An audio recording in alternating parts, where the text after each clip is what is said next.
वसईतील मालोंडे गावातील शासकीय आणि खेळाच्या मैदानासाठी आरक्षित जागांवर झालेल्या कथित अतिक्रमणाचा मुद्दा आता राजकीयदृष्ट्या तापला आहे। भाजप नेते किरीट सोमय्या यांनी आज घटनास्थळी भेट देत पाहणी केली आहे। यावेळी त्यांनी भूमाफिया, अनधिकृत बांधकामे आणि बांगलादेशी घुसखोरांच्या वास्तव्यासंदर्भात गंभीर आरोप करत प्रशासनावर निशाणा साधला आहे। मालोंडे गावातील शासकीय तसेच खेळाच्या मैदानासाठी आरक्षित जागांवर मोठ्या प्रमाणात अनधिकृत बांधकामे उभी राहत असल्याचा आरोप भाजपकडून करण्यात आला होता। हे वृत्त प्रसिद्ध केल्यानंतर भाजप नेते किरीट सोमय्या, आमदार स्नेहा दुबे पंडित, आमदार राजन नाईक, स्थानिक पदाधिकारी आणि कार्यकर्त्यांनी परिसराची पाहणी केली। भाजपचे जिल्हा सरचिटणीस प्रतीक चौधरी यांनी प्रशासनाकडे तक्रार दाखल करून अतिक्रमण हटवण्याची मागणी केली आहे। महसूल प्रशासन आणि महानगरपालिका कारवाईकडे दुर्लक्ष करत असल्याचा आरोपही करण्यात आला आहे। पाहणी दरम्यान किरीट सोमय्या यांनी वसई विरार परिसरात मोठ्या प्रमाणावर बांगलादेशी घुसखोर वास्तव्यास असल्याचा दावा केला आहे।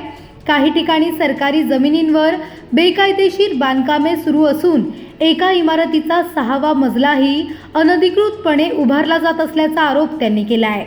याचबरोबर जन्मदाखल्यांमधील कथित गैरव्यवहाराचा मुद्दाही सोमय्या यांनी उपस्थित केला आहे। गेल्या 16 महिन्यात मोठ्या प्रमाणावर जन्म प्रमाणपत्रे जारी करण्यात आल्याचा दावा करत या प्रकरणाच्या चौकशीचे आदेश देण्यात आल्याचे त्यांनी सांगितले आहे। दरम्यान या सर्व आरोपांमुळे वसईतील अनधिकृत बांधकामे, शासकीय जागांचे संरक्षण आणि घुसखोरीचा मुद्दा पुन्हा एकदा चर्चेत आला असून प्रशासन यावर काय भूमिका घेते याकडे सर्वांचेच लक्ष लागले आहे। आज वसई विरार परिसराचा दोन्ही आमदार, आमचे पदाधिकारी, स्नेहाताई, माझे मित्र राजन नाईक, आम्ही दौरा केला। सगळे अधिकारी होते। मोठ्या प्रमाणात इथे बांगलादेशी अतिक्रमण सुरू आहे। एक बिल्डिंग आम्ही पाहिलं 6 मजली, त्याचा 6वा मजला दिल्लीगड आहे आणि बांधकाम चालू आहे। सरकारी जमीन मोठ्या प्रमाणात लेन जिहाद सुरू आहे। त्या सगळ्यांची पाहणी केली, संबंधित अधिकाऱ्यांशी बोललोय। सगळ्यात मोठा घोटाळा तर असा आहे की वसई विरार महापालिकेने जन्म प्रमाणपत्रात सुधारण्याच्या नावाने 12,000 जन्म प्रमाणपत्र गेल्या 16 महिन्यात दिले। त्याची चौकशी करण्याचा मंत्रालयाने पण आदेश दिलेला आहे। आणि आम्ही एवढं निश्चितपणे म्हणू की जे बांगलादेशीचं अतिक्रमण सुरू झाले आहे आणि मुस्लिम भूमाफिया, त्यावर कारवाई होणार। सर, कुठेतरी जे शहराला प्लेग्राऊंड आहे त्यावर आरक्षित जागा ज्या आहेत त्या अतिक्रमणात आहेत। आता पुन्हा सुरुचीबाजूवर असलेल्या अतिक्रमणाबाबत दोन्ही आमदार यात लक्ष घालत आहे। आमचे विरोधी पक्ष नेते पण घालत आहे। आता पुढचं विधानसभा अधिवेशनात त्यांची मंत्र्यांची पण भेट होणार। 2017 पासून भारतीय जनता पार्टीचे कार्यकर्ते, राजलताई असतील आणि तिकडचे आमचे वसई शहर मंडळातले भारतीय जनता पार्टीचे इतर कार्यकर्ते ह्या सरकारी जमिनीवर केलेल्या अतिक्रमणांचा पाठपुरावा करता आहेत। तहसीलदारांकडे पाठपुरावा करतायत, महानगरपालिकेकडे करतायत। गेल्या 1.5 वर्षापासून मीही तो पाठपुरावा करते। आमच्या कार्यकर्त्यांनी मला जो पत्रव्यवहार दिला, त्यांचा जो पाठपुरावा होता तो दिला आणि या सगळ्या पाठपुराव्यानंतर आमच्या हे लक्षात आलेलं आहे की ती सरकारी जमीन आहे। ती महानगरपालिकेची मैदानासाठी म्हणून आरक्षित जागा केलेली आहे। 2014 मध्ये महसूल खात्याने ती जमीन महानगरपालिकेला हँडओव्हर केलेली आहे।